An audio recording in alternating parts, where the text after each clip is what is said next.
First Samuel 1, Holman Christian Standard Bible. There was a man from Ramathaim from Ramathaim Zophim in the hill country of Ephraim. His name was Elkanah, son of Jeroham, son of Elihu, son of Tohu, son of Zuph, an Ephraimite. He had two wives, the first named Hannah, the second Peninnah. Peninnah had children, but Hannah was childless. This man would go up from this town every year to worship and to sacrifice to the Lord at the host of Shiloh, for Eli's two sons, Hophni and Phinehas, were the Lord's priests.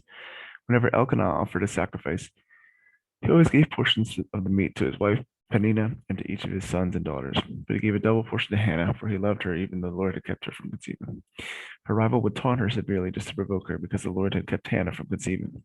Whenever she went up to the Lord's house, her rival taunted her in this way every year. Hannah wept and would not eat. Hannah, why are you crying? Her husband Elkanah asked. Why won't you eat? Why are you troubled? Am I not better to you than 10 sons? Hannah got up after they ate and drank at Shiloh. Eli the priest was sitting on the chair by the doorpost of the Lord's tabernacle. Deeply hurt, Hannah prayed to the Lord and wept with many tears. Making a vow, she pleaded, Lord of hosts, if you will take notice of your servant's affliction, remember and not forget me, and give your servant a son. I will give him to the Lord all the days of his life, and his hair will never be cut. When she continued praying in the Lord's presence, Eli watched her lips. Hannah was praying silently, and though her lips were moving, her voice could not be heard. Eli thought she was drunk and scolded her. How long are you going to be drunk? Get rid of your wine. No, my lord, Hannah replied. I am a woman with a broken heart. I haven't had any wine or beer. I've been pouring out my heart before the Lord.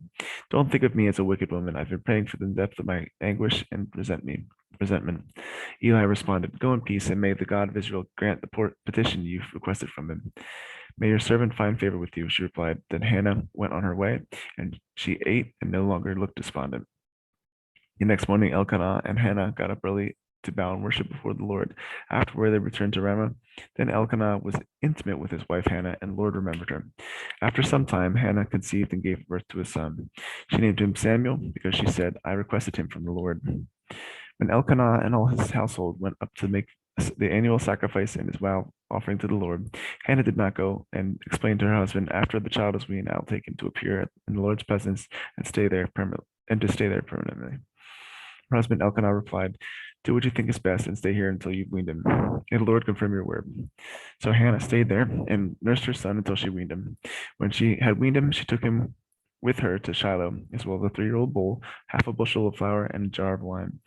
Though the boy was still young, she took him to the Lord's house at Shiloh. Then they slaughtered the bull and brought the boy to Eli. Please, my Lord, she said, as surely as you live, my Lord, I am the woman who stood here beside you praying to the Lord. I prayed for this boy, since the Lord gave me what I asked him for, I now give the boy to the Lord. For as long as he lives, he's given to the Lord. Then he bowed and worshipped the Lord there.